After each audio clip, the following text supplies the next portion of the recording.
നമസ്കാരം, വെട്ട ന്യൂസ് ക്യാപ്സൂളിലേക്ക് സ്വാഗതം. പവൻ ഗോൾ തിരൂർ. അടച്ചുപൂട്ടിയ അറവുശാലയിൽ പ്രതിഷേധങ്ങളെ മറികടന്ന് അറവിനെത്തിയവരെ നാട്ടുകാർ തടഞ്ഞു. പോലീസെത്തി അറവിനായി എത്തിയവരെ തിരിച്ചയച്ചു. തിരൂർ നഗരസഭ പരന്നേക്കാട് അറവുശാലയിൽ ഇന്ന് രാവിലെ 6 മണിയോടെയാണ് സംഭവം. പ്രദേശവാസികളുടെ പരാതിയെ തുടർന്ന് സംസ്ഥാന മലിനീകരണ നിയന്ത്രണ ബോർഡാണ് അറവുശാല അടച്ചുപൂട്ടാൻ ഉത്തരവിട്ടിരുന്നത്. Furniture, electronics, home appliances, Thazhepalam, Tirur. Tirur നഗരസഭയിലെ പരന്നേക്കാട് പ്രദേശത്തെ അറവുശാലയിലാണ് ഇന്ന് രാവിലെയോടെ നാട്ടുകാരുടെ നേതൃത്വത്തിൽ അറവിനെത്തിയവരെ തടഞ്ഞത്.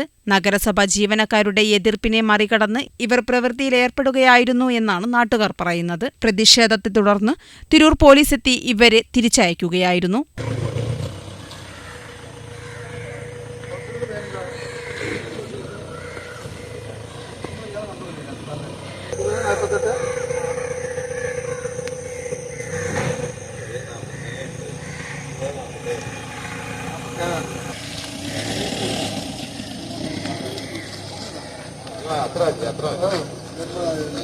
ചർച്ചയൊക്കെ വിളിച്ചിട്ടുണ്ട്.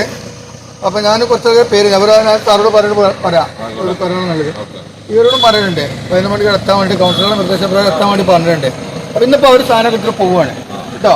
അപ്പൊ ഇന്നിപ്പോ നമ്മൾ പല സാധനങ്ങളും സാധനം എടുക്കാതെ എടുത്തിട്ട് പോലും. അപ്പൊ നിങ്ങൾ ഈ വിവരം നിങ്ങൾ എന്ത് ഇന്നത്തെ ചർച്ചയിൽ നിങ്ങൾ ഗൗരവമായിട്ട് നിങ്ങളെ കാര്യങ്ങൾ അവതരിപ്പിക്കുക കേട്ടോ. ഇപ്പൊ നിർത്തി ജോലി സാധനങ്ങളായിട്ട് പോകും. വടക്ക് കഴിയും വൃത്തിയാക്കിട്ട് പോകും. അങ്ങോട്ട് വാങ്ങാൻ സമ്മതിക്കൂല.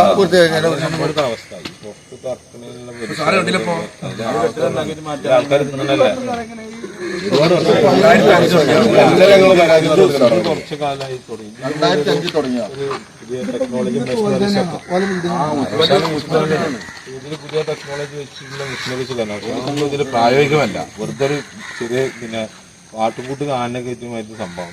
തിരൂർ CI KJ ജിനേഷും തിരൂർ നഗരസഭാ ചെയർപേഴ്സൺ AP നസീമയും അടക്കമുള്ളവരുടെ നേതൃത്വത്തിൽ ചർച്ച നടത്തി ശാശ്വത പരിഹാരം കാണാമെന്ന ഉറപ്പിന്മേലാണ് നാട്ടുകാർ പിരിഞ്ഞുപോയത്.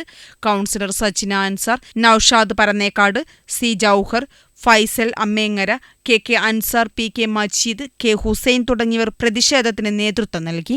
8 വർഷം മുമ്പ് നവീകരണത്തിനായി പ്രധാന ഷെഡ് അടച്ചിട്ടത് കാരണം താൽക്കാലികമായി നിർമ്മിച്ച തുറസായ ഷെഡിലാണ് അറവ് നടന്നിരുന്നത്.